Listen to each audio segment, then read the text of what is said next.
대강교회 성도님들, 한 주간도 주님의 은혜 아래 평안하셨습니까? 2025년을 맞이한 지 얼마 되지 않은 것 같은데 어느덧 2월의 끝자락에 와 있습니다. 어떠신가요? 올해 계획하신 일들은 잘 이행하고 계십니까? 아직 미루고 있다면 다시금 새로운 마음으로 계획하고 다짐한 일들을 잘 시작하고 지켜나갈 수 있기를 바랍니다. 그런 의미에서요, 오늘 본문에 예수님께서 우리에게 보여주신 모습은 우리가 절대적으로 본받아야 할 부분이라 생각이 됩니다. 어떤 모습일까요? 바로 기도입니다. 여러분은 아주 중요한 일이나 선택을 앞두고 가장 중요하게 하시는 일이 있다면, 가장 비중 있게 하시는 일이 있다면 어떤 것이 있습니까? 어떤 사람은요, 계획이라 할 수도 있고, 또 어떤 사람은 만반의 준비가 될 수도 있을 겁니다. 그런데 예수님께서는요, 늘 기도가 우선이었습니다. 오늘 본문에서도 하나님 나라를 전하는 증인이자 동역자로 제자를 세우는 중요한 결정을 하기 전에 밤을 새도록 기도하시는 모습을 보여주셨습니다. 예수님께서는 모든 일에 하나님의 뜻을 구하며 하나님의 선택을 따르셨습니다. 바라기는요, 오늘 우리의 모습도 이와 같기를 소망합니다. 기도는요, 믿음의 사람이라면 내 삶의 주인은 오직 하나님이시라는 것을 인정하는 사람이라면 마땅히 가져야 할 모습일 줄 믿습니다. 그래서요, 2025년 나의 가장 첫 번째 다짐은 무엇보다 모든 일을 기도로 시작하고 기도로 끝을 맺는 것이 될 수 있기를 소망합니다. 12제자를 세우신 예수님께서는 이제 기도하시던 산에서 내려오셨습니다. 여느 때와 같이 많은 무리가 예수님께로 몰려들었죠. 몰려든 무리는 다양했습니다. 예수님의 말씀을 듣고자 하는 이들도 있었고 병 고침을 받고자 하는 이들도 있었습니다. 그리고 그 중에는 더러운 귀신에게 고난받는 자들도 있었습니다. 이 사람들 모두가 예수님을 만지려고 더욱 가까이 몰려든 상황이었어요. 가만히 보면요, 이들이 예수님께로 몰려든 이유는 하나같이 더 나은 삶을 위한다는 것을 볼 수가 있지요. 하지만 예수님은 이 무리에게 역설적인 이야기를 시작하셨습니다. 흔히 마태복음을 통해서 우리가 알 수 있는 이 팔복의 내용과 비슷한 말씀입니다. 마태복음에서는요, 팔복과 함께 율법의 한계와 그것을 완성하시는 예수님의 새로운 가르침을 97절에 걸쳐서 길게 소개를 하고 있다면 누가복음에서는 유사한 형식으로 복과 화에 관한 가르침을 23절로 축소시켜 소개하고 있습니다. 그 시작을 가난한 자로 시작하고 있죠. 20절을 함께 읽어볼까요? 예수께서 눈을 들어 제자들을 보시고 이르시되 너희 가난한 자는 복이 있나니 하나님의 나라가 너희 것이미요. 아멘. 가난한 사람은 스스로 내일을 책임지기 힘든 사람들이죠.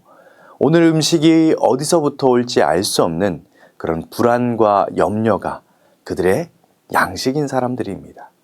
이 사람들에게 예수님은 유일하게 내일의 염려를 지울 수 있는 희망적인 메시아였습니다. 어쩌면 많은 무리들 중에 이러한 목적으로 예수님을 쫓은 사람들도 있었을 겁니다. 가난과 함께 지금 줄인 자와 지금 우는 자도 마찬가지입니다. 이들에게 지금은 현재 그 상태의 고통과 아무런 해답이 없음을 강조합니다. 무엇보다 이들은요, 미움과 차별과 능욕과 정죄 그리고 버림을 당하게 될 것이죠. 이상하게도 인자로 말미암아서요, 바로 예수 그리스도로 인해서요, 복 안으로 들어온 자들은 복 밖의 세상으로부터 바로 그 인자의 이름 때문에 박해를 받을 것입니다. 하지만 그 순간을 절망하지 않고 견디며 오히려 기뻐할 수 있는 이유는 이들에게 하나님 나라의 영원한 삶이 예비되어 있기 때문입니다. 그러나 이와는 반대로요, 부요한 자, 배부른 자, 웃는 자, 모든 사람에게 칭찬받는 자는 화가 있을 것이라 말씀하십니다. 왜일까요? 부요한 자는 이미 가진 부로 말미암아 스스로 위로를 받았습니다. 더 이상 하나님의 위로가 필요치 않아서 위로를 구하지도 않고 받을 수도 없게 됩니다. 배부른 자도 더 이상 하나님으로부터 베풀어지는 것들에 간절하지 않는 자들이 되기 때문입니다. 지금 웃는 자도 마찬가지지요.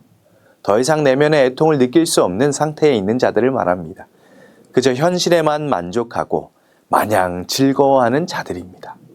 마치 나사로와 부자 비유에서 매일 잔치로 흥을 돋으면서 오로지 호사스럽게 사는 그 일에 행복을 느끼는 어리석은 부자와 같지요. 그리고 무엇보다 모든 사람에게 칭찬받는 자라는 것은요, 긍정적이며 칭찬받아 마땅한 사람을 말하는 것이 아닙니다. 그는 세상과 너무도 잘 어울리는 사람, 하나님 기준이 아닌 세상의 요구에 맞춰 삶을 사는 사람을 말합니다. 때에 따라 거짓을 말하며 선을 고집하지 않고 타협하며 자신의 성공과 인기를 위해 범죄함을 마다하지 않은 사람을 말합니다. 과거와 오늘날 거짓 선지자들이 이와 같았죠.